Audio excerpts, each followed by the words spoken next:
Ẹ kálẹ́.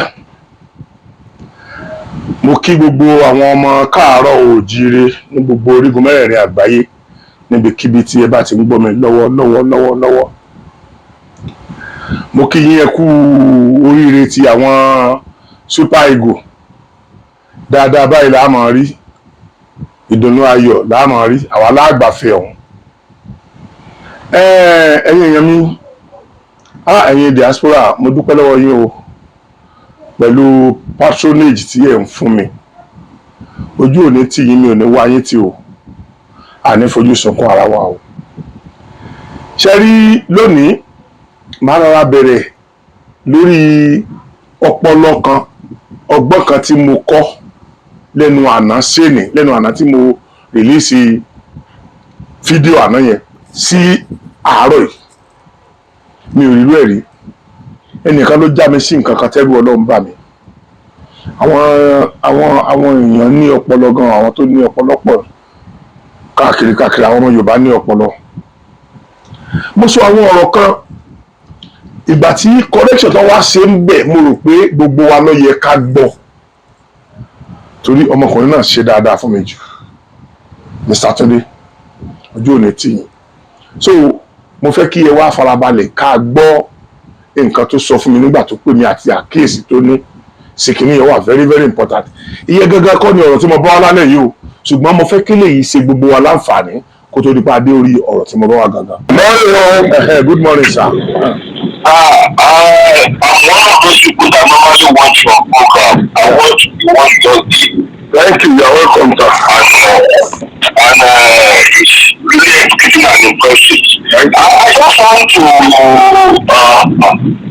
make some contribution about what you said about security. Okay. And the use of drone. Okay. Sir, what you said concerning Nigerian security and drone is right. Okay. Thank you. But it is generally believed that the airspace belongs to the federal government. Every airspace on every state belongs to the federal government. It's not the state-owned territory. Yeah. So the federal government controls whatever goes out in the airspace. If you want to fly a plane, if you want to fly an helicopter, you want to do anything, you have to take authority from the federal government to do that. Okay. That is because God more controlling it. Now, when it comes to the use of drone, in America, you can't just fly a drone for some reason. Number one, they consider it because of safety reasons. You might be flying a drone and the helicopter which is not going so high, like a plane might be flying then, and there will be a collision. So you have to take, before you can fly a specific drone, you have to take permission to fly that drone. And you must tell them what you want to fly the drone on. So that there will be no pollution. Yes, there won't be no accidents and anything like that because of other United States. Yes. Yeah. So, and at the same time, to consider the invasion of privacy. Because you might be flying a drone to spy on other people's privacy, and it's not allowed. Yeah. And at the same time, I would like you to look at some use of drones on YouTube. Some people have manipulated the drone to the extent that here in America, they attach a gun to it, and they can fly a drone with a gun and shoot somebody. So those are the reasons why it's being restricted in some areas. So I believe that is the same thing that applies in Nigeria now. We're talking about an advanced country in America. Let's not say Nigeria with what we are right now. The power to fly drone is given to the governors. Yeah. They are politicians. Baby. They use drone against our opponent. They use the power of the police against their opponent. So they can use the drone to spy on their opponent and kill the opponent. So I believe that, for example, now if you want to arrest somebody, Yes, sir. you have to get a letter of arrest. Yes. If you want to go and search somebody's house, you have to get a letter, a search warrant. Yes. That's why. And that first warrant has to be approved by a majority. Yes. By a magistrate. Yeah. That is the same thing with the job. I remember I've been living there for a while. There was a time they were filing an contest over the area I was living in America. Okay. And people had a position.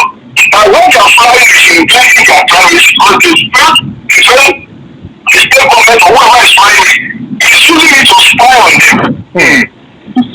They run that petition and that thing was taken out. So, She said, the police or anybody, FBI or any suspect that there's a criminal activity going on in a particular place. And the only way they can get the surveillance of that place is through drone. They get the permission to fly the drone in that area. If they don't do that and they fly that drone in that area, they can. The criminal can as well do it. And the final person is them that they are invading their privacy. And when we talk about drone, drones have specification. The one most time that they use in filming and everything, those ones cannot go a long range. So their distance coverage is limited. Now, if you are talking about drone meant specifically for security purposes, those one can give announcer. yeah, okay. And you can fly that drone from announcer and surveying things as far as some water, all those places and everything. Those are high-tech drone. Those are high-tech drone and they are for security purposes. Now, there are some drone that has what they call like a laser something that can see through. The forest where is so dark that you take so push and drop and everything flying on top cannot see who is going. They have this technology that work is an infrared that works with the body temperature and movement. So when you shine that light there, it picks up every body temperature and movement and it's telling them that look, the person you are looking for is inside this bush and is moving in this area. So those are high-tech drones. So I believe so much that the reason why the police are not permitted to do it is because they believe that Nigerian development has not gotten to that place that if they allow a commissioner to be using a drone, the governor can manipulate the commissioner to use the drone to spy on his students. Yes, that's how. So, and so that is the reason why I believe that is the reason why they invested the power in the national security advisor. Now, if you want to use it not in a particular place, contact the security advisor, let the security advisor let him know the reason why you want to use it. If it's genuine, then you will not go to the court. The magistrate will give them the permission to start the group in that area to survey. So I believe that is what I know. You're right. That restriction, that bottleneck, that protocol is too much that even when you go to national security advisor, if the governor of the state is not in his party, he might not want to do that. If you see Yes, what is frustrated? Yes, sir. They can use it to monitor this things, man. They can use it to monitor this thing. They'll be using it in the north. The minister has been using it. The minister has been using it in the north. They've been using it in the north. I think there was that America gave them some, and they were using it. Those Nigerian, if you go and find out some of these numbers, so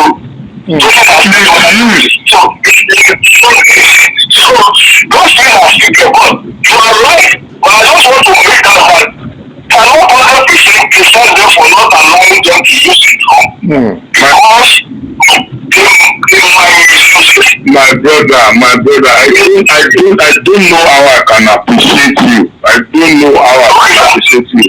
Because mi ò ní àìsíà ẹ̀kọ́ mọ̀ pé wọ́n lo drone but mi ò wá mọ̀ pé restriction yẹn ṣẹ́bí kì í bá ṣe pé ẹ ṣàlàyé fún mi sìn èmi náà máa bìí pé gọ́ọ̀mẹ̀ntì lọ́wọ́ nínú tó ṣe ẹni tó ní wọ́n fẹ́ kán rí wọn mú ṣùgbọ́n ṣẹ́rí with your explanation sìn ṣẹ́rí ẹjọ́ mo kàn kọ́kọ́ fẹ́ bẹ̀rẹ̀ ẹjọ́ sà ṣé mo lè rìlẹ́tì mẹ́sẹ̀gì yìí lórí program mi sà.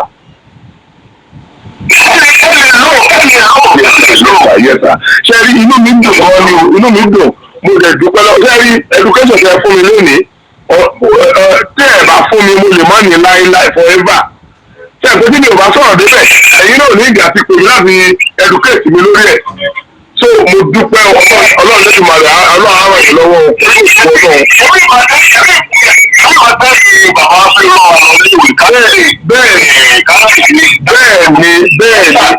ọmọ Yorùbá ni mo mọ̀ ní appreciate mo appreciate Yorùbá yìí kọ́sà. Ẹni sọ̀rọ̀ lórí àwọn ọba sà. Lẹ́yìn ọkọ̀ mo máa ń sọ sà. Ẹ̀yin àgbàlagbà ni ẹni tí ò bá ṣiṣẹ́ iṣẹ́ ìdíje iṣẹ́. Bẹ́ẹ̀ni. Tí ò bá ṣọ́ọ̀tà nínú ilé, bára àtọ̀ ò ní já sà. Bẹ́ẹ̀ni sà. Lẹ́yìn sọ̀rọ̀ àwọn ọba ẹ̀yà, èyí ò bá ń jẹ́ pé iṣẹ́ ká investigate àwọn mẹ́ta náà lọ bìkan. Bẹ́ẹ̀ni. Èèyàn kọ́kọ́. Bẹ́ẹ̀ni. Ẹgbẹ́ ká wò ní pé àwọn ìṣòkò yẹn ò ní nǹkan ìṣọ́ra wọ́n lè ní sà. Wọ́n lè ní. Ṣé àwọn bàbá tó máa ń lọ ìgbà tó máa ń lọ kókó sọ́kọ́lá wọ́n sọ sígbà tó ń kí. Bẹ́ẹ̀ni àwọn ìṣọ́ra rẹ̀. Bẹ́ẹ̀ni. Wọ́n bá máa pa aṣọ ìyá dídèjì wọ́n sọ sígbà tó ń kí o. Bẹ́ẹ̀ni. Nígbà tó fẹ́ lọ bá ìṣèkọ́lá wọ́n mọ wọ́n ṣe mú. Bẹ́ẹ̀ni. Kọ́lá yìí wọ́n mọ wọ́n ṣe mú. Bẹ́ẹ̀ni.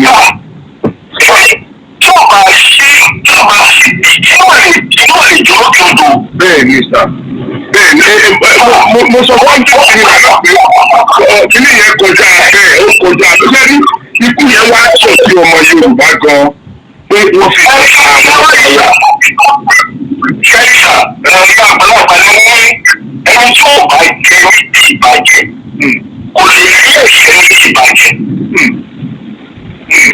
Ṣẹ́yìn ẹ̀yà àgbàlagbà náà lè sọ ẹni òkè kọ́ ọjọ́ kọ̀ọ̀kan jù. Ọjọ́ tó ṣe bẹ́ẹ̀ ni. Ṣẹ́yìn orí kan sọ yìí sà, ó ní iṣẹ́ ojú ẹ̀dá ìṣe. Ìṣeré. Ó ní àwọn kìlẹ́yìn máa sọ pé wọ́n kò tí ẹ̀kọ́ wọn lórí ìdíje odò mọ̀nàmọ́ná ìṣẹ̀lẹ̀. Bẹ́ẹ̀ni.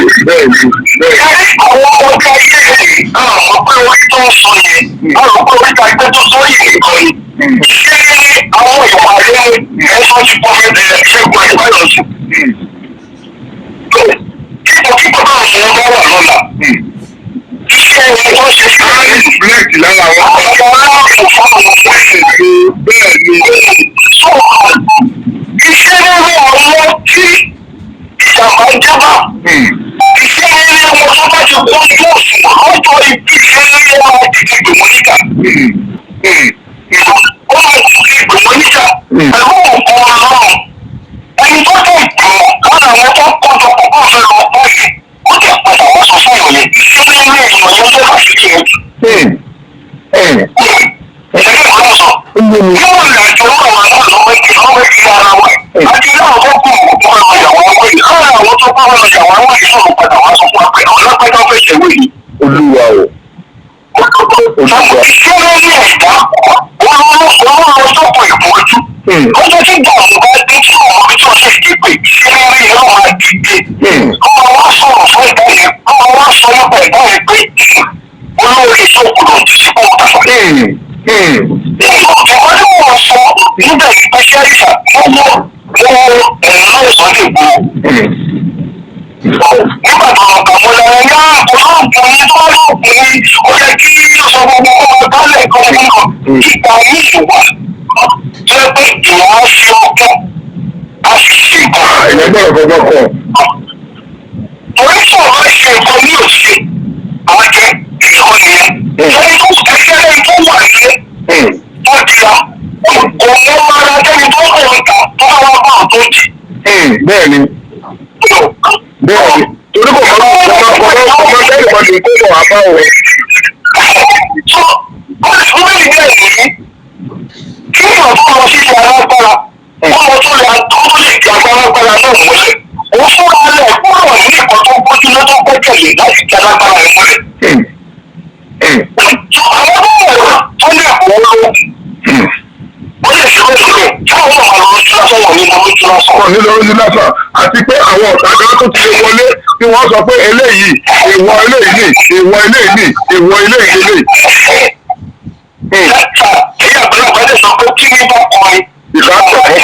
ni. Ìgbà míì wà ẹlẹ́pẹ̀ tó tẹ̀lé ti ṣe kókò lágbára o. Bẹ́ẹ̀ ni o. Ṣùgbọ́n wọ́n mọ̀ pé àsìkò yẹn bóyá kò ń tẹ̀. Bẹ́ẹ̀. Yóò mú díẹ̀ lé wa. Bẹ́ẹ̀. Ọgbọ́n lẹ́tọ̀ fi gbọ́ àti oṣù ogun bí àgbọn. Ọgbọ́n nǹkan lọ́wọ́. Ìwọ́n mi máa sọ fàìmíyá rí ní ilẹ̀ Yorùbá. Kí àwọn ọmọ wa àkàlọ́sọ ṣàfihàn ọmọ yóò jẹ́ Bàbá mi náà sọ. Ìṣẹ́rí báwọn ọba wa, àwọn olórí wa, àwọn kọ́mọ̀ wò pé ọjọ́ ọ̀la ó ṣe pàtàkì. Nǹkan táwọn ọjọ́ lẹ́yìn ó lè bójú ọ̀la àwọn jẹ́. Wọ́n bá jókòó lórí òjò ọ̀rọ̀ yẹn ilẹ̀ Yorùbá ó pọ̀. Because gbogbo nǹkan tí wọ́n bá ṣe táwọn bá fi wọn àwọn ọmọdé wọ́n máa di àwọn àlùsọ tí Nǹkan yẹn wọ̀ yẹn yóò fi wọ́n ọ̀pọ̀. máa ń gbé wọn. Wọ́n bá fi wọ́n wọ̀ wọ́n wọ́n fò sí ìlú wọn. Wọ́n jẹ́ ìwọ̀n tó sọ́sẹ̀. Bẹ́ẹ̀ni bẹ́ẹ̀ni. Wọ́n lọ sí ti orí ìtàgé tẹ̀ ìfà. Yorùbá. Nígbà tí àwọn ọ̀gá bẹ̀rù àwọn ọdẹ lórúkọ nínú nígbà tí wọ́n ṣe é Bẹ́ẹ̀ni. tí wọ́n fi lé àwọn ìfẹ́ mi lọ́wọ́. Bẹ́ẹ̀ni.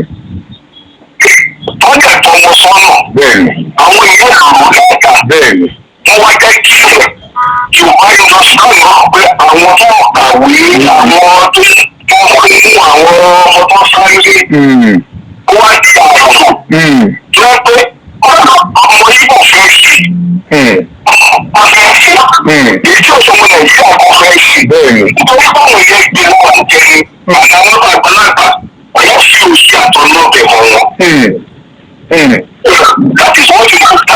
Àwọn wá ìkúrúkọ ara wọn sí pẹ̀lú education wọn.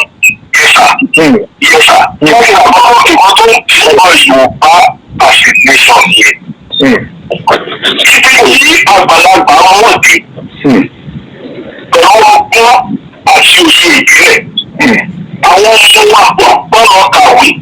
Bàbá fi ti ọgbọ́n òbílẹ̀ yẹn pẹ̀lú ọgbọ́n ìgbélẹ̀ náà fi papọ̀ mọ́ra wọn. A tún British bẹ́ẹ̀ bẹ́ẹ̀ lọ. Nǹkan tó ń lò ní China nìyẹn. Àwọn ọmọ China wọ́n wá kàwé ní US wọ́n lọ kàwé ní London wọ́n á ka mẹ́sìn wá sí pé wọ́n bá ka gbogbo mẹ́sìn yẹn tán wọ́n wá padà lọ sí ṣẹ́rí ìwé ipò tí wọ́n tó wà nílùú wọn yẹn. Wọ́n wá pápọ̀ ṣẹ́ẹ̀ṣì yẹn. That is why you now see that gbogbo wa ń ṣe yìí. Ọba kìkì wa. Bẹ́ẹ̀ni. Lọ́gbẹ́dá fẹ́ tó kí lọ́gbẹ́dá fẹ́ sọ̀rọ̀ lọ́gbẹ́dá ìgbìmọ̀ ọba kìkì wa láti China. Bẹ́ẹ̀ni. Ọgbọ́n àti òṣèlú ní lára àwọn western kind of medicine lọ́nà lò síbẹ̀. Gbogbo àṣìṣe YouTube bí àṣìṣe nìkan. Àwọn ọmọ wa náà lè ṣe nǹkan tó bẹ́tà ju YouTube lọ. Ṣùgbọ́n a bá fi àwọn àgbà àwọn àgbà wà àwọn àgbà lè fún wa. A bá fi àwọn àgbà tó lè tọ́ni sọ́nà tí wọ́n lẹ́yìn. Gbogbo kọ́ wọn yà. Gbogbo kọ́ lọ́wọ́. Ìmọ̀ràn, àdúrà, ìtọ́nisọ́nà, ọ̀rọ̀ ìṣípayá. Wọ́n tètè sọ ní ti ọmọ náà. Ju ká gbowó fún ìlọ. Gbogbo àwọn ọmọ tó wà lókè òkun nígbà yìí. Tí ọ̀pọ̀lọpọ̀ bá rí ìyọ̀ tó kọ̀ wọn tó wọn sọ́nà. Ọ̀pọ̀lọpọ̀ kọ̀ lókè òkun máa bọ̀ ní. Tàbá rí àwọn tí wọ́n ti wá bẹ̀rẹ̀ sí. Kò sí àtúndà tó ní ayé ilé ìsọ̀pọ̀ ìjẹ́ omi ìsọ̀pọ̀ tó bí tó fún gbogbo ìṣẹ́ àti wọ́n ti bá wọn journalist ní ibi tó kù. Wọ́n ti bá wọn rìn ní ìpínlẹ̀ tí wọ́n pẹ́ kò sí ìtọ́wọ́ ẹ̀mọ́ ní gbogbo wọn. Ṣùgbọ́n ìkọ̀kọ̀ máa sọ kí ọkọ̀ bá jẹ́ àìsè tí wọ́n bá máa gbókè lápẹ́jọ́ débẹ̀. Wọ́n gbé kókó lọ fẹ́ kó ṣe o. Ọdún mẹ́jọ tiẹ̀ ọkọ̀ wá ṣe omi. Ọkọ̀ wá ṣe omi lọ́sọ̀kọ̀ gbogbo ọkọ̀ yòókù. Ọkọ̀ tó fojú fòtò wá ṣe ṣùgbọ́n sórí fún wa. Ẹ wo ẹ jẹ́ kí n dá máa yìí dúró torí ọ̀rọ̀ ẹnu tí wọ́n nìkan ó lè gba gbogbo fídíò yìí. Mr. Túndé Ọlọ́pọlọ, Ọlọ́run á wà pẹ̀lú yín. Mo mọ̀ láìkì yín gan o, mo mọ̀ láìkì yín gan o. Ẹ̀yin ọmọ ìyá mi, ọ̀rọ̀ tí Mr. Túndé láti gbọ́ yẹn, ọ̀rọ̀ wọn láti gbọ́ yẹn. Màá wá padà sórí tó mú mi wá sí orí fídíò yìí lálẹ́ yìí gangan báyìí. Ẹ̀yin ọmọ ìyá mi, ojú òní ti wá o. Àní faragbàwẹ́ o. Ṣẹ̀gbẹ́ táwọn èèyàn bá ń sọ pé Nàìjíríà ò lè dá, Nàìjíríà ò lè dá, mo máa ń bá wọn ágìw ní pé ẹ mọ́ sọ bẹ́ẹ̀ mọ́, Nàìjíríà ò dá, Nàìjíríà ò. Èmi náà ti ń rí Nàìjíríà bíi pé kò lè wọ́ọ̀kù. Ṣùgbọ́n tí ò bá ní wọ́ọ̀kù náà, ayé ó mọ̀ pa sọ̀rọ̀. Ọ̀pọ̀lọpọ̀ àwọn ẹgbẹ́ mi ò lè come out kan wá sọ irú ọ̀rọ̀ tí mo ń sọ yìí. Mi ò fi yẹn ra mi. Mi ò fi yẹn ra mi. Torí tí ẹnu èèyàn bá jẹ dòdò kò lè gba òdodo. Mo sì rí nínú àwọn ẹgbẹ́ mi náà tó yí pé ẹnu wọ́n lè sọ ju eléyìí tí mo ń sọ yìí lọ, bóyá one thing or the other. Wọ́n kàn decide láti má sọ̀rọ̀. Ṣùgbọ́n tí gbogbo wọn ò bá sọ̀rọ̀, ìjọba máa mọ̀ wí, wọ́n máa believe pé nǹkan táwọn ń ṣe ó ń tẹ́ wa lọ́rùn ni. Ìjọba yìí ò tí ì tẹ́ wa lọ́rùn rárá. Ẹ dákun torí Ọlọ́run. Kí la ṣe fún àwọn Haúsá Fúlàní to this extent? Ní ìmọ̀ ń tà ṣe fún Haúsá Fúlàní to this extent. Wọ́n discover wípé nípa gbígbé àwọn dìpátímẹ́ǹtì kan ní Central Bank of Nigeria kúrò ní Abuja wá sí Èkó, just some section. Nípa gbígbé some section ní Nigeria Airways kúrò l'Èkó wá sí Ìbàdàn, just some department. Àwọn ọmọ Fúlàní dẹ̀ ti bẹ̀rẹ̀ sí ní pariwo, wọ́n dẹ̀ ń halẹ̀ ogun. Wọ́n mú olórí wọn, wọ́n dẹ̀ ń halẹ̀ ogun mọ́ àwa ọmọ Nàìjíríà. Gbogbo làwọn jà, ẹnu ìgbà tí ó dẹ̀ bẹ̀rẹ̀ sí ní halẹ̀ ogun yìí náà, ẹ wo ọ̀pọ̀lọpọ̀ nǹkan tó ti ṣẹlẹ̀. Ẹ wo ọ̀pọ̀lọpọ̀ nǹkan tó ti ṣẹlẹ̀ ní ẹnu ìgbà tí wọ́n bẹ̀rẹ̀ sí ní halẹ̀ ogun. Tó sì jẹ́ wípé ojú gbogbo ayé yìí náà ò fọ́. Gbogbo nǹkan yóò fìgbà kankan sí l'Àbújá rí. Babangida ọmọ tiwọn, Babangida ọmọ wọn ló kó gbogbo nǹkan kúrò l'Èkó tó kó lọ Àbújá, àwa ò complain. Gbogbo nǹkan pátápátá ni wọ́n kó kúrò ní Èkó tí wọ́n kó lọ sí Àbújá, àwa ò complain. Tọ́bọ̀ wá ní ó fẹ́ ra máa múra pé wọ́n construct àwọn nǹkan kan. Kí ló lè mú àwọn Haúsá Fúlàní máa dá mọ̀húrú mọ́ wa? Ẹ dákun, ṣé ikú kan wà tó lè pa alàgbà táà ní bá pọ̀ olórí ẹ̀gbẹ́ ni?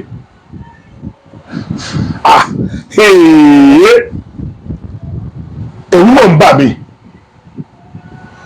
Ẹ̀rù tó ń bà mí ni pé ẹ lọ bèèrè lọ́wọ́ ẹnikẹ́ni 90% gbogbo báńkì ta ní Nàìjíríà, or more than 90%. Headquarter àwọn Èkó ló wà.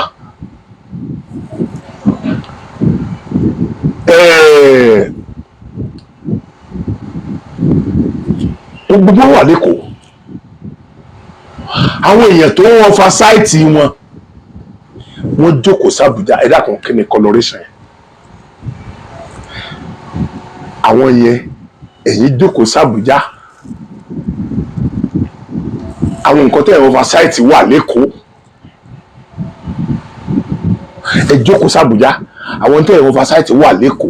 Báwo ni òjòrò ṣe ní wáyé? Báwo ni ẹ ṣe ní fún àwọn tí wọ́n ń wà lọ́ndà yín láàyè àti ṣe gbogbo bàjẹ́ tí wọ́n bá fẹ́ ṣe? Now, ẹ dákun, Emefiele àbí kí ni wọ́n ń porúkọ ẹ̀yẹ? Ìgbà tó mọ̀ wà ní Governor Central Bank, ẹ mọ̀ náà béèrè ló ẹnikẹ́ni. Èkó lọ́wọ́ tí lo major days ẹ̀. kì í mọ̀ sí Àbújá ṣé nǹkan tó ní ìdí l'Àbújá tí ò sí lẹ́kọ̀ọ́ wọ́n wà ló ń wá sí Àbújá àná wá sí Èkó kí ló wá sí lẹ́kọ̀ọ́ ẹ dákun kí ni èmi fẹ́ lè wá sí lẹ́kọ̀ọ́ tó fi jẹ́ pé ó lè lo Monday and Tuesday l'Àbújá Wednesday Thursday Friday Saturday Friday Èkó ló ti wá lò ṣé kò tí ì dá wa lójú tó bẹ́ẹ̀ pé àwọn nǹkan kan sì wà tó jẹ́ kó ló ti lè operate ẹ̀ ló fi wá sẹ́kọ̀ọ́ so wọ́n wá sọ wípé kankan mú fún àwọn nǹkan kéékèèké kan wá àwa ò dé forí sọlẹ̀ nígbà tí Babangida kó gbogbo nǹkan tí mẹ́lẹ̀ Yorùbá lẹ́kọ̀ọ́ tó kó lọ sàbújá ẹ̀yin wá fẹ́ para yín báyìí ẹ wá ń dá hùrùmọ̀ mọ́ wa ẹ̀ ń dá hùrùmọ̀ mọ́ wa débi wípé gbogbo ń tẹ́ ẹ sọ òun náà dẹ̀ tí wá ń ṣẹlẹ̀ àbí ẹ dákun ẹ gbà mí bá a ṣe ní ìjọba bá Buhari le tó wọn ò pọba méjì mẹ́ta léèdè wọn ò pọba mẹ́ta láàrin ọ̀sẹ̀ kan ọba alẹ̀ Yorùbá ni mò ń sọ o ọba alẹ̀ Yorùbá ẹ dákun torí Ọlọ́run pẹ̀lú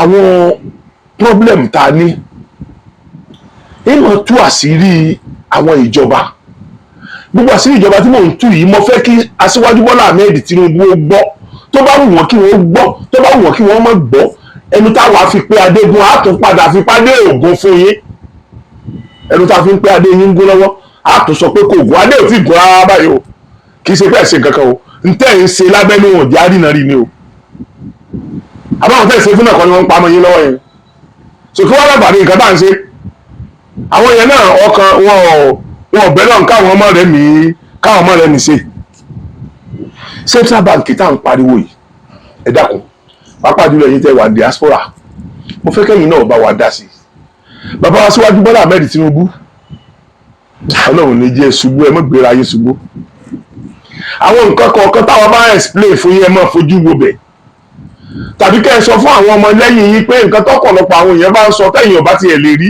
ẹni ìjọba lè kọ́gbọ́n nù ẹ̀ kí wọ́n máa sọ fún yín èyí tó bá máa jẹ́ pé ẹ ní ẹ rìtíǹkì lórí ẹ lè ṣe ẹ wo ọdún tí Central Bank ti ń jẹ́ Central Bank ọjọ́ wo lẹ gbọ́ pé wọ́n declare vacancy ní Central Bank rí ẹ lè bá ìyálàyà ọmọ tálíkà kan ní Central Bank kí àsìkò tí wọ́n gba èrò sí Central Bank ó tó pé àwọn rep wọ́n ti dẹnu lẹ̀ àwọn senator wọ́n ti dẹnu lẹ̀ àwọn governor wọ́n ti dẹnu lẹ̀ àwọn minister wọ́n ti dẹnu lẹ̀ bí vacancy kan bá ti ń wà ní báyìí ní fọmọ wọn bọ̀ bí vacancy wọn ti ń wà báyìí ní fọmọ wọn bọ̀ ọmọ tálíkà wọn forí wọn mú àwọn ọ̀gbọ́dọ̀ jẹ́ nǹkan kan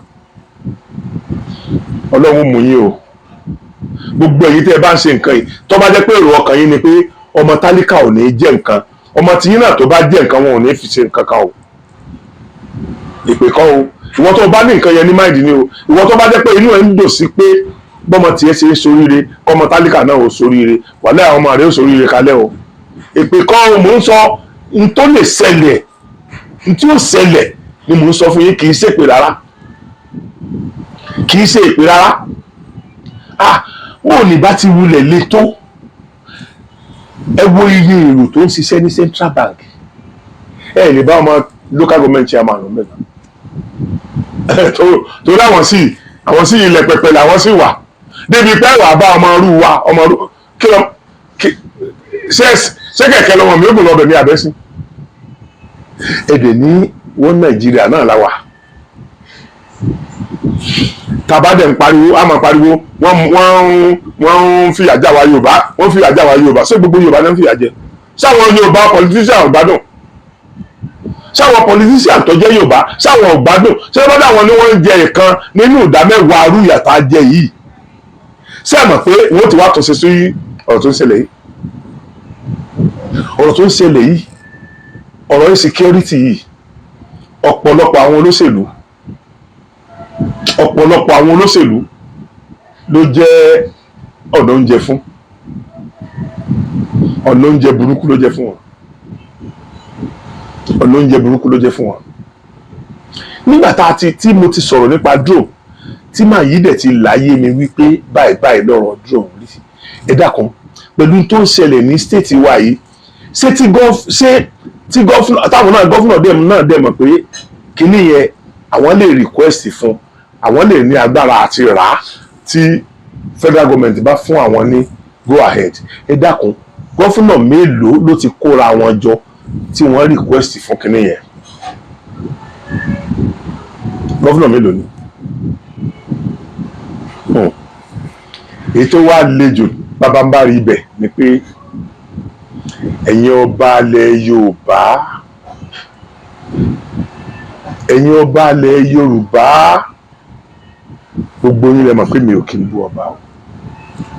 Ẹ dẹ̀ mọ̀ pé ẹ má bú ọba, ẹ má bú ọba ló máa ń dìjà ẹ̀mí àtọ̀pọ̀lọpọ̀ àwọn èèyàn.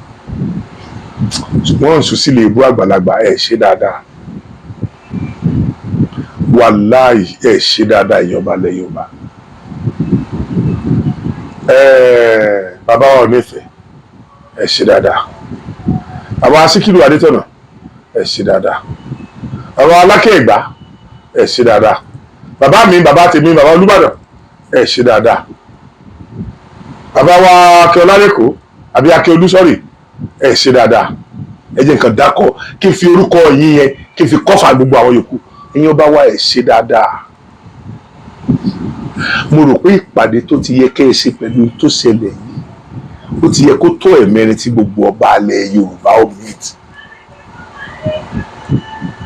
láti lè wá way out. Àti ẹ̀gbọ́n ọgbà kan tá a máa ní ẹ lè sọ̀rọ̀ o torí Buhari ó yọ yín bí ẹni yọ jìgá ni. Ṣé ọmọ ìyá yín tó wà ń bẹ̀ náà ní ìsìn ẹ̀ tó gbọ́dọ̀ sọ̀rọ̀ náà ni? Àti ìrí èèyàn méjì mẹ́ta mẹ́rin kó jáde kí wọ́n kọ̀ǹdẹ́mù irú ikú ẹ̀ sí tọ́pa àwọn ọba ẹgbẹ́ yín, ikú tí sì ń pojú gbà ẹni òwò ní pamọ́ ni, kò sẹ́ni tí irú ikú yẹn ò lè pa. Kò sí ẹni tí irú ikú yẹn ò lè pa. Ẹ̀dẹ̀ ikú yẹn dẹ̀ pa wọ́n, ẹ̀dẹ̀ dákẹ́, ẹ̀dẹ̀ pera yín jọ kẹ́ ẹ jọ ṣèpàdé kí là á ṣe sí kí là á bá federal government fà kẹ́yìn náà tiẹ̀ kí wọ́n tiẹ̀ gbọ́ threatening lẹ́nu ẹ̀yin náà, kẹ́yìn náà tiẹ̀ threatening àwọn Haúsá Fúlàní bọ́ ṣe máa ń threatening ju wa. Ẹ dákun ṣe àrùkú tó bá ṣe Sókótó tàbí Kánò ni wọ́n ti pa ọba, ṣe àrùkú ní táwọn ìlà máa wí ni? Tí wọ́n bá pa Òbí ní ilẹ̀ Ìgbò ṣe táwọn ìlà máa wí ni? Ẹ dákun kí ló wá gbé làákàyè tiwa lọ tá a ṣe nígbàgbọ́ wípé tí kú bá ti pojú gba ẹni òwe ló ń pamọ́ ni? Tí àwọn ọba wa tí ẹ̀dẹ̀ jókòó tẹ̀ ẹ̀ ṣe kankan, kò sẹ́nìkan tó àti ẹ̀gbọ́n kí gbogbo ló tẹ̀ mọ́ jáde kọ̀ọ̀kan kẹ́ ẹ kọ́kọ́ dẹ́mu ẹ̀ ná kẹ́ ẹ wá ní ìpàdé àjọṣe lórí òkè ní tó ń ta àdálù burúkú tó ń jálù àwọn alọ́ba èyí tó kàn yín direct lélẹ́yìí o, ilẹ̀ tó lè sọ̀rọ̀ lé lórí yìí o, só tán kí èmi wá gbìjà yín fún? Àsọ̀rí mi ò pé ni mo fi ń gbìjà yín. Ìjà yín tí mò ń gbà àsọ̀rí mi ò pé ni. Tẹ́mi máa ń sọ wípé ẹ̀mí máa challenge wọn, ẹ má sọ pé wọ́n lọ gbowó lọ́dọ̀ Buhari, ẹ má sọ pé wọ́n lọ èyí tẹ́ ìgbà tẹ́ ẹ̀ fojú kan owó kì í ṣe pé ẹ rí ẹ kàn ń pa irọ́ mọ́ wọn ni. Ṣé ọjọ́ gàtì eégún àtiró wọlé èèyàn àtiró jáde, ṣé ọ̀dẹ̀ ni wà wá mọ̀ pé eégún àtiró tó wọlé ló dé èèyàn jáde? Sọ́dẹ̀ lẹ pè wá. Ṣé ẹ̀rù páwà náà lọ́pọlọ rárá? Ẹ̀rù páwà lọ́pọlọ rárá?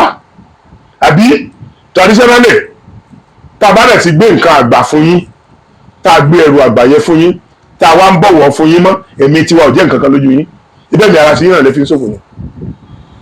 Ṣé bá àìlè sọ̀rọ̀ yín ibi tó bá yín náà nìyí? Kí ọba alẹ̀ Yorùbá kí wọ́n sì pa ọba mẹ́ta láàrin ọ̀sẹ̀ kan, kí ọba alẹ̀ Yorùbá ọmọdé rí nǹkan kan gbèsè, kí wọ́n má rọ̀rọ̀ sọ, kí wọ́n má tọ́bọ̀ wá yá wọ́n mọ̀ bú Ìbà Gani Adams. Ìbà Gani Adams ó sọ nínú íńtábíù mi kan, ó sọ wípé gbogbo ìjà ló ń lè jà torí iṣẹ́ tó ń gbà lọ́wọ́ ọ̀ràn Yorùbá nìyẹn, ṣùgbọ́n àwọn ọba ni wọ́n fóun ní go ahead. Táwọn ọba ti bá pa wọ́n pọ̀ tí mọ̀ wọ́n bá ṣọ̀kan, kò síbi tí wọ́n tẹ́ bá ti láwọn dúró lẹ́yìn òun, kò sí tóun lè ṣe. ṣé kó náà lọ ṣèṣekúṣe ká pò náà dànù ebi wọn bá wọn bọ́ ṣe máa wò náà nìyẹn ṣé tẹ́ ẹ fẹ́ ni ṣé ká lọ pa òun náà dànù kọ́ lọ fẹ̀mí ara ìwé wu ṣé ilẹ̀ ń fẹ́ ṣé ilẹ̀ ń fẹ́ ẹ máa sọ lábẹ́lé yín ẹ máa sígun fún Ìbà Gani Adams ẹ máa sígun fún àwọn ẹ máa pariwo àwọn Àmọ̀tẹ́kùn ẹ máa pariwo àwọn ọdẹ ẹ máa pariwo àwọn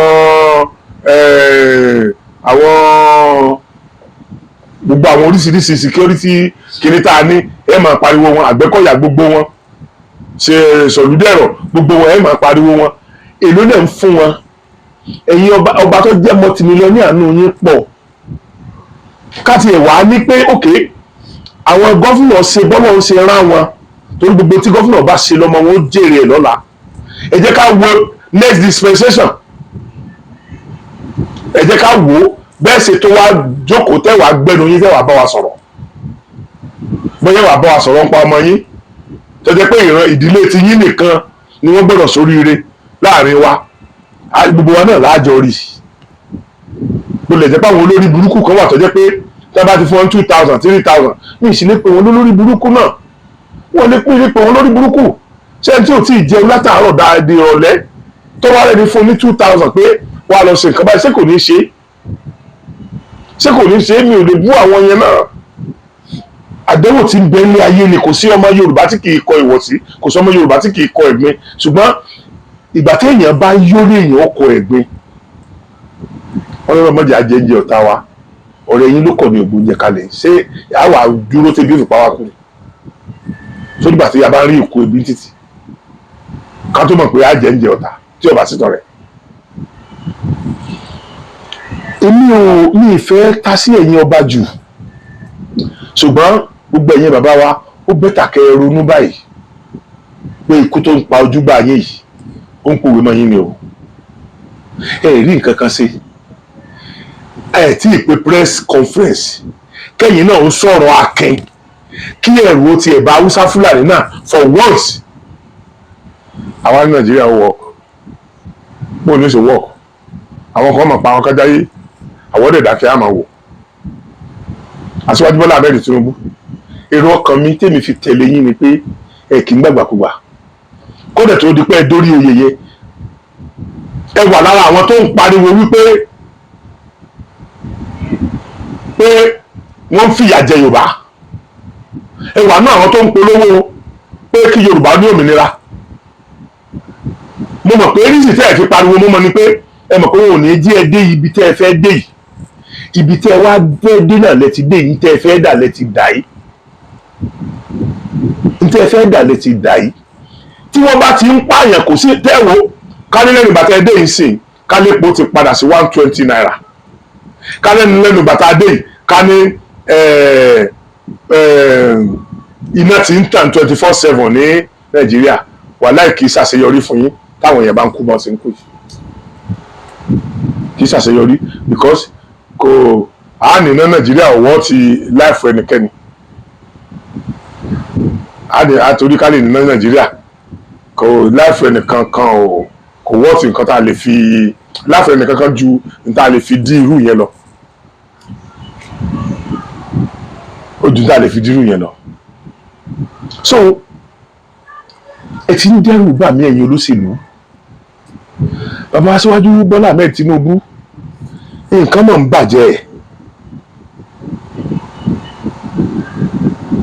nǹkan mọ̀ ń bàjẹ́ àwọn ọba tí wọ́n mọ̀ pa ní Èkìtì bàbá tí wọ́n bá pa ọba méjì ní Kánò ní ọjọ́ kan ogun ọmọ ṣẹlẹ̀ Nàìjíríà tí wọ́n bá pa ọba méjì ní Sókótó ogun ọmọ ṣẹlẹ̀ Nàìjíríà bẹ́ẹ̀ bá ṣe gbọ́ wọ́n pa wọ́n mú wọn ń gbé wọn ń ṣe gbọ́ ẹ̀ tó ọba àwọn Fúlàní mélòó lẹ́nu gbọ́n ní gbé ó túmọ̀ sí pé wọ́n fẹ́ràn ara wọn àwa làwọn ò fẹ́ràn ara tiwa wọn bá máa pa àwọn ọmọ tiwa lọ a máa wòran Ọlọ́run ó dá o béèyàn bá dá Ọlọ́run ó dá o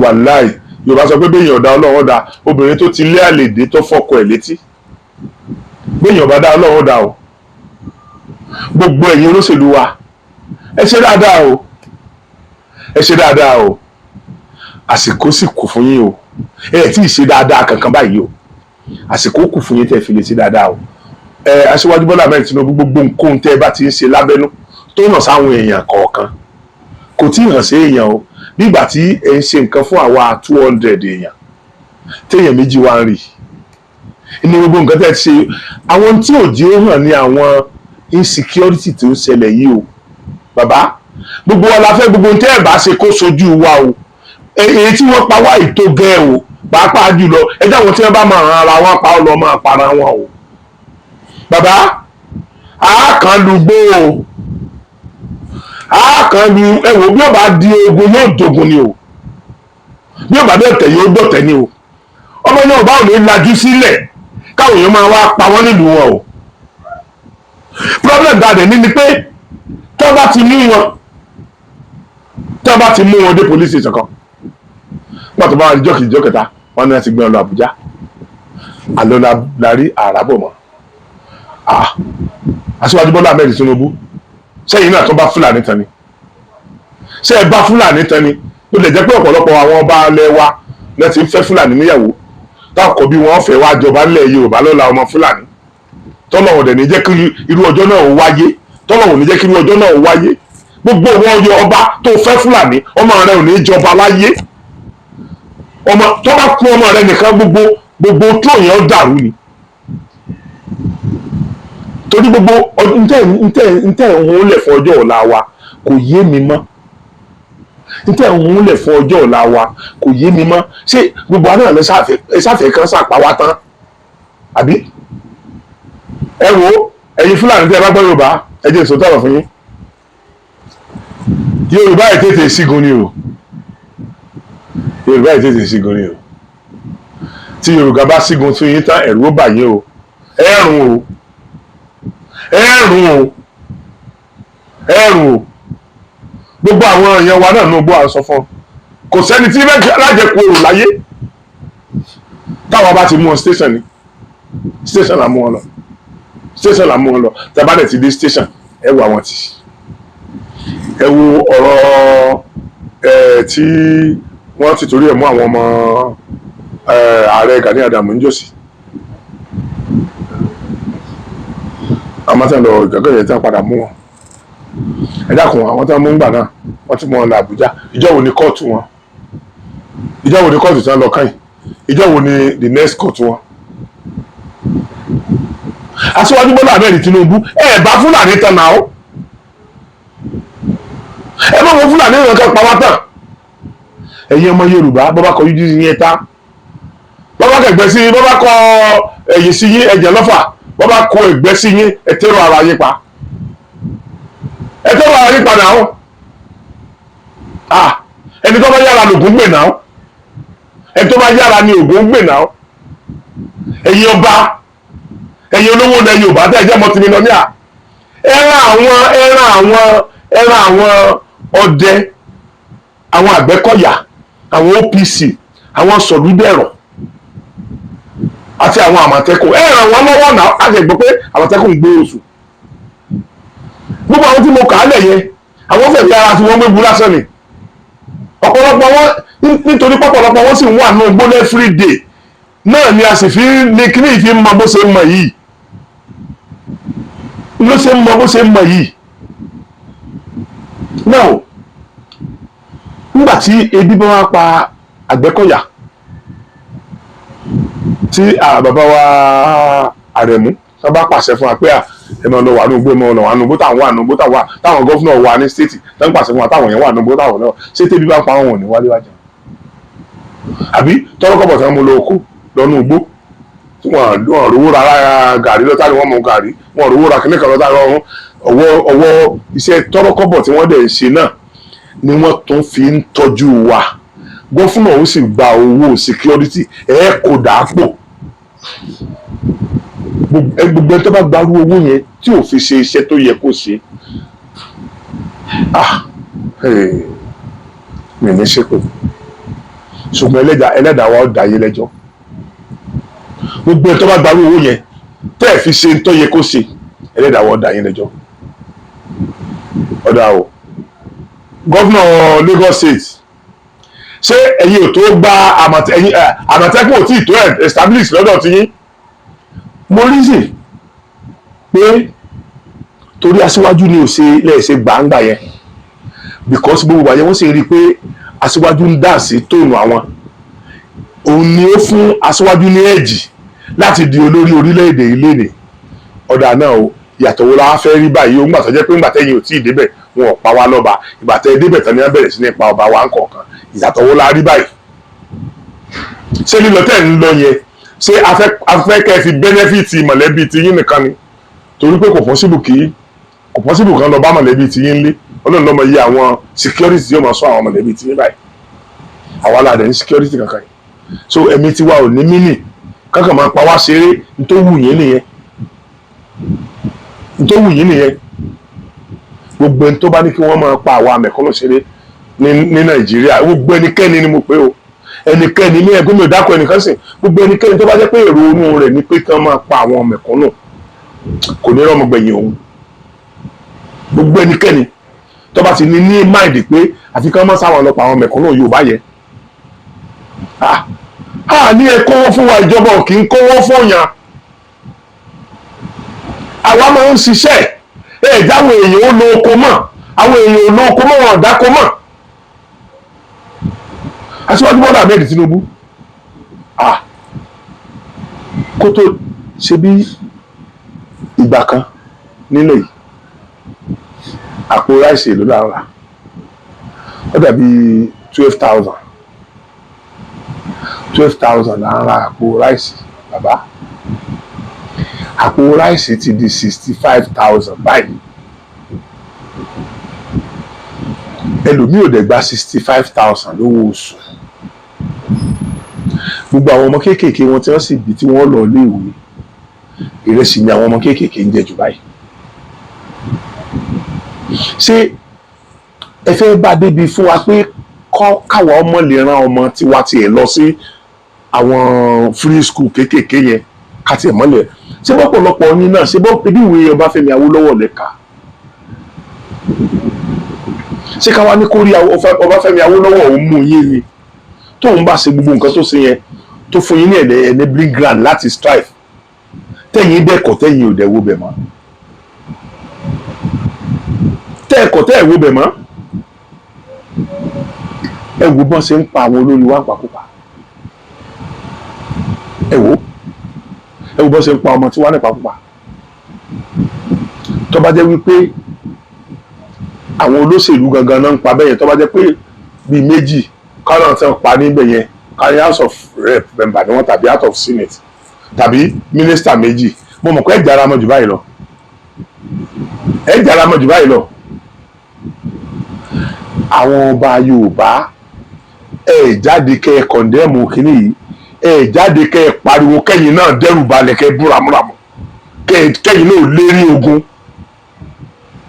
ẹ dákun tẹ́ ẹ bá lè lérí ogun ńgbà ayé Buhari ṣé ọmọ yìí náà ó tún mú yín ni ká nítorí pé Buhari jẹ́ ẹni tí èsì lédè yín ṣaṣíwájú Bọ́lá Ahmed Tinubu ni wọ́n wá kó yín ni nítorí pé ẹ kọ̀ndẹ́mù tí ò dáa torí ẹ mọ̀jà gbogbo rẹ̀ ẹ mọ̀jà àdàsọ ọ̀rọ̀ àwọn olóṣèlú ẹ̀yin náà ò ṣe dáadáa ẹ̀yin ọba wa ẹ̀ ṣe dáadáa nílẹ̀ Yorùbá ẹni tó bá ṣe dáadáa ó di dáadáa o ẹ̀yin náà bímọ o gbogbo tí ẹ bá rẹ̀ sí lónìí yóò di ìtàn lọ́la ni ṣe rí ìdí tí mi ò fi ní fẹ́ sọ ọ̀rọ̀ yìí ju bí mo ṣe sọ̀rọ̀ lọ ni pé mi ò fẹ́ ṣẹ̀ mo fẹ́ sọ̀rọ̀ ṣùgbọ́n mi ò fẹ́ ṣẹ̀ mi ò fẹ́ dẹ́ṣẹ̀ gbogbo tí mò ń sọ yìí mò ń sọ bó ṣe rí lẹ́mìí mi ni Aṣíwájú Bọ́lá Ahmed Tinubu bí apá ọba ṣe sán èèyàn máa ń ka lérí o apá ọba ṣe sán bàbá wa gbójú lóyún pé tẹ bá débẹ̀ tán ẹ pè é fúwé fún wa láti ẹ̀ ti rí region gbà tàwa rí i pé bóyá torí pé bàbá gba ojú region náà wọ́n kọ́kọ́ pa gbogbo wa dédajì kẹ́ tó gba region lé wa lọ́wọ́ kò wọ́ tẹ o ó bẹ́tà kẹ́ kúkú fi wálẹ̀ bẹ́ẹ̀ ṣe bá wa fi wálẹ̀ bẹ́ẹ̀ ṣe bá wa tó bá já tí mẹ̀kúnnù bá ti ń pariwo tá a bá ti ń pariwo tá a bá ti ń pariwo tó bá yá Ọlọ́run ó jà fún wa a mọ̀ pé ẹ̀yin tẹ́ ẹ já láṣẹ láàrin ìran ọmọ Yorùbá ẹ lè jà fáwọn ọmọ Yorùbá ẹgbẹ́ yín nìyẹn ẹ lè rí pọ́lọ́run ó padà jà fún wa. ibẹ̀ ẹran ti ń jọ́ sí gbàtọ́ lọ ní kó wọn lọ kan ọkọ̀ Nóà ṣe bí ẹ̀ṣẹ̀ náà ló gba ayé kan tọ́lọ́run fẹ́ pa àwọn èèyàn kan run tó fi ní wọn lọ kan ọkọ̀ Nóà tó bá di pé jọ́nà Ọlọ́run ti bínú ti pa gbogbo wọn run kò ní sáwà náà tá a là wá tá a máa sọ̀rọ̀ lẹ́nu ṣùgbọ́n wò pé òun ò ní pa wọ́n run tó bá yá Ọlọ́run ó wò pé òun ò ní pa wá run torí wọ́n ti bí ẹran náà kù tán ṣe ń pa wá báyìí ẹ̀mí wa ò tiẹ̀ wà ní mílímọ̀ ẹ̀mí ọmọ Yorùbá tí ò lè mú abẹ láti du ẹdìẹ àlepọ̀ ẹdìẹ wọ́n wá ń pa àwa bíi wọ́n lọ oko wọ́n lọ kí àwọn ìyàwó wa mọ́lẹ̀ wọ́n lọ kí àwọn ìyá wa mọ́lẹ̀ wọ́n lọ kí àwọn ọmọ wa obìnrin mọ́lẹ̀ wọ́n sì máa bá wọn lájọṣepọ̀ lójú àwọn yòókù ìkíní òsì ìkejì òsì bọ́n bá jẹ́ márùn wọ́n sì tó àwọn márùn wọ́n tó lè gbé wọgbó lọ tàbí kí wọ́n pa á. now àádẹ́ máa wòran báyìí náà ṣé ìgbà tí ọmọ tí wọ́n wà ń bẹ̀rẹ̀ ó yẹ kí ti wá bàjẹ́ tán pátápátá ṣé ìgbà tí ọmọ tí wọ́n wà ń bẹ̀rẹ̀ ó yẹ kí ti wá bàjẹ́ tán pátápátá ẹ má rò pé tí wọ́n lè bàjẹ́ tí wọ́n ò lè bàjẹ́ o orúkọ tí ó bá bàjẹ́ ni ó bàjẹ́ o tí wọ́n ò lè bàjẹ́ o torí pé Ọlọ́run mọ̀ wípé nation kan ni wá Ọlọ́run ò lè pa nation yẹn o nation kan ni wá Ọlọ́run ò lè pa nation yẹn o òmìnira táwa ń wá nílẹ̀ Yorùbá àwa ò rí ẹ wo nǹkan kankan tí bọ̀bọ̀ kan sọ ẹ gbọ́. President Tinubu, you have to dájú kálá wùwà ìkà má rẹ́rìn. If you want dollar to come down, just come to Tele this week. Tell all of us we get domiciliary account. Say if you see more than $1,000 on private, you go seize am or you go auction am, replace am with naira. You go tell banks we store, even Peter Obi wey be your opponent. Peter Obi bank stored over $1 trillion in dollar for their Fidelity Bank. And he go come out and say, oh, they are not running economy well. You are storing dollar in a country of naira, and you say economy go good. All of them, did you that you want? Even me, auction my money, my brother auction his own. Is all the former governors, all the anybody will keep dollar. Auction now, change them to naira for them, give them. Go they spend your naira, no store dollar here. If you want store dollar, go store am for America. If you want store pounds, store am for London. If you want store euro, go store am for Europe. Get out. Ẹ wo tí bàbá yẹn sọ ṣe rò pé orí ẹ̀ dàrú ni ṣe rò pé omi gbóyò ni ṣe rò pé nǹkan tó sọ yẹn kì í sọ sọ́rọ̀ bẹ́ẹ̀ ni ẹ̀yin yẹn wá mo bẹ̀ yín ojú mi tì wá àní fara gbà wẹ̀ ṣe rí ẹ jẹ́ káwọn gbogbo tán bá ti ń ṣe tí ò dáa ẹ jẹ́ káwọn máa complain ẹ jẹ́ ká máa complain ẹ jẹ́ ká máa complain ẹ má bá anybody jà ẹ má jẹ́ ká gbójú agan bára wa ṣe rí tá a bá ń wá òmìnira alẹ̀ Yorùbá èlé láfi bára wa sọ ọ́ ẹ lè ta nǹkan fún mi ní gbígbóná o kí n rà lọ́wọ́ yín o èmi náà ò dẹ̀ lè ta nǹkan fún yín ní gbígbóná kí n rà lọ́wọ́ mi o that is another area tá a fi láti ní sùúrù pẹ̀lú wa condemnation kan lọ́rọ̀ tó ń bẹ́ẹ̀ lẹ̀ gbogbo tá a bá rí tí wọn ò ṣe dáadáa ẹ condemn ẹ má ní nítorí pé bóyá ẹnìyàn bá jẹ́ nìkan ló wọlé kìnìkan ló sì kìnìkan ẹ má sọ yẹn gbogbo tá a bá rí pé ṣé bí èmi náà wà nù àwọn tó gbé Aṣíwájú Bọ́lá Ahmed wọlé náà ṣé bí mi ni mò ń complain èyí náà complain tẹ bá rí tí ò dáa ṣùgbọ́n ẹ má jẹ́ kó complain yẹn ó máa lọ síbi pé ìfẹ́ tẹ̀ ẹ̀ ní sí Aṣíwájú Bọ́lá Ahmed Tinubu ni tàbí ìfẹ́ tẹ̀ ẹ̀ ní sáwọn olóṣèlú ìpanu ó ń láti jẹ́ pé gbogbo wa nìmọ̀ wa gbọ́dọ̀ ṣọ̀kan kí náà wa tó lè ṣọ̀kan èébú kọ́ la á fi sọ́dọ̀ kan o a ń láti explain ni o ẹ wo ọ̀rọ̀ drone tí mo sọ ẹ wo explanation tí mo rí gbà lórí ẹ̀ èmi náà ẹ wo àwọn èèyàn tí mo ti já sí báyìí wo èèyàn tó ti tí kíní yẹn ti wúlò fún ṣe mọ̀ pé ohun tí mo ọ̀tọ̀ ní tí mo sọ lánàá ọ̀tọ̀ ní tí mo tó wá padà sọ lórí ọ̀rọ̀ drone sìn torí mo gbà fúnjọba tó bá jẹ́ pé lóòótọ́ nǹkan tó ń ṣe nìyẹn èmi náà ti gbà á sìn pé ni mo fi sọ wípé àwọn gọ́fúnà yẹn ṣé nígbà tó jẹ́ wípé ààyè ẹ̀ wà kí ló dé pẹ̀lú tí wọ́n ń ṣe pẹ̀lú inú gbóhùn tàwa ní kí ló dé tí wọn ò lè bá federal government ṣe ìyẹn kí wọ́n fi owó security wọn ra ọ̀dà fún àwọn kìnìún bí ò tiẹ̀ jẹ́ owó security wọn bọ́jẹ́ lórí àtìmọ̀ ó ti lè já àwọn mọ̀lẹ́bí ilẹ̀ kó wo security fún ẹ yọ nínú owó òṣùnà wa náà kẹ́ fi dáàbò bẹ̀mí wa àbí ṣé bí gbàtà ń bẹ láyé náà lẹ́ẹ̀ máa gbowó òṣùnà lé wa lórí sódì gbàtà bá kú tán ni ẹ̀yin yẹn mi ọlọ́run ràn wá lọ́wọ́ ẹ jẹ́ ká tún fi ilẹ̀ báyìí lónìí pẹ̀lú ògo ọlọ́run títí ọ̀la ẹ̀ ń tó mọ́ mi wá ẹ ṣé gan thank you.